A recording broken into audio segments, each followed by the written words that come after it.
আন্তর্জাতিক মুদ্রা তহবিলের কাছ থেকে 4.7 বিলিয়ন ডলার ঋণের ষষ্ঠ কিস্তি ছাড় করার কথা ছিল চলতি ডিসেম্বরের শেষে বা আগামী জানুয়ারির প্রথমার্ধে। কিন্তু ফেব্রুয়ারিতে জাতীয় সংসদ নির্বাচনের পর যে রাজনৈতিক সরকার আসবে তারা আইএমএফ এর ঋণের শর্ত মানবে কিনা সেই নিশ্চয়তা না পেয়ে কিস্তির অর্থ ছাড় করতে রাজি নয় সংস্থাটি।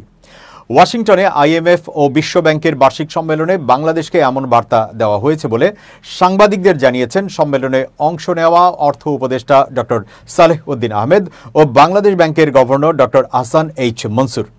ডলার সংকটের মধ্যে আওয়ামী লীগ সরকার আইএমএফ এর কাছ থেকে 4.7 বিলিয়ন ডলার ঋণ চুক্তি স্বাক্ষর করে। বর্তমান অন্তর্বর্তী সরকার দায়িত্ব গ্রহণের পর সংস্থাটি থেকে আরও 800 মিলিয়ন ডলার ঋণ চুক্তি সই করে। ফলে মোট 5.5 বিলিয়ন ডলার ঋণের মধ্যে পঞ্চম কিস্তি পর্যন্ত প্রায় 3 বিলিয়ন ডলার পেয়েছে বাংলাদেশ। আগামী ডিসেম্বরে ষষ্ঠ কিস্তি ও আগামী জুনে সপ্তম কিস্তি পাওয়ার কথা রয়েছে বাংলাদেশের। সাধারণত প্রতি কিস্তি ছাড়ের আগে আইএমএফ এর দেওয়া শর্তগুলোর কতটুকু বাস্তবায়ন করেছে সরকার তা যাচাই করতে সংস্থাটির একটি মিশন 2 সপ্তাহ ধরে বাংলাদেশে এসে রিভিউ করে থাকে।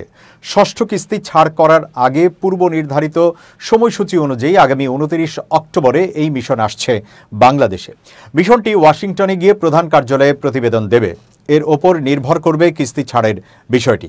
ষষ্ঠ কিস্তি ছাড়ের পূর্ব শর্ত হিসাবে আইএমএফ যেসব শর্ত দিয়েছিল তার মধ্যে শুধু রাজস্ব আহরণের শর্ত পূরণ করতে পারেনি বাংলাদেশ, বাকি সবগুলো পূরণ করেছে বলে জানিয়েছেন অর্থ মন্ত্রণালয়ের কর্মকর্তারা।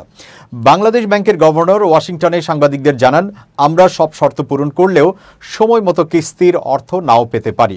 ফেব্রুয়ারির নির্বাচনের পর রাজনৈতিক সরকার ঋণের শর্তগুলো মানবে কিনা সেটি নিশ্চিত হওয়ার পর তারা ষষ্ঠ কিস্তির অর্থ ছাড় করবে।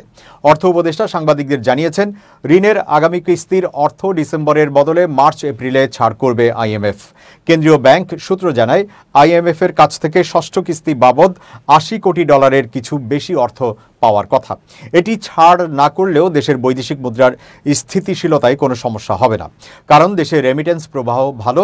রপ্তানি আয় পরপর 2 মাসে প্রবৃদ্ধি না হলেও গত জুলাই থেকে সেপ্টেম্বর এই 3 মাসে গড়ে প্রবৃদ্ধি হয়েছে 5.5% বেশি।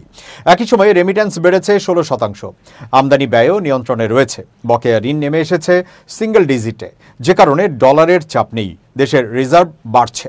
সোমবার রিজার্ভ বেড়ে 3,214 কোটি ডলারে উঠেছে। বৈদেশিক মুদ্রার চলতি হিসাবও দীর্ঘ সময়ের ঘাটতি থেকেও উদ্বৃত্তে ফিরে এসেছে। এই অবস্থায় আইএমএফ ঋণের কিস্তি ছাড় না করলেও কোনো ক্ষতি নেই।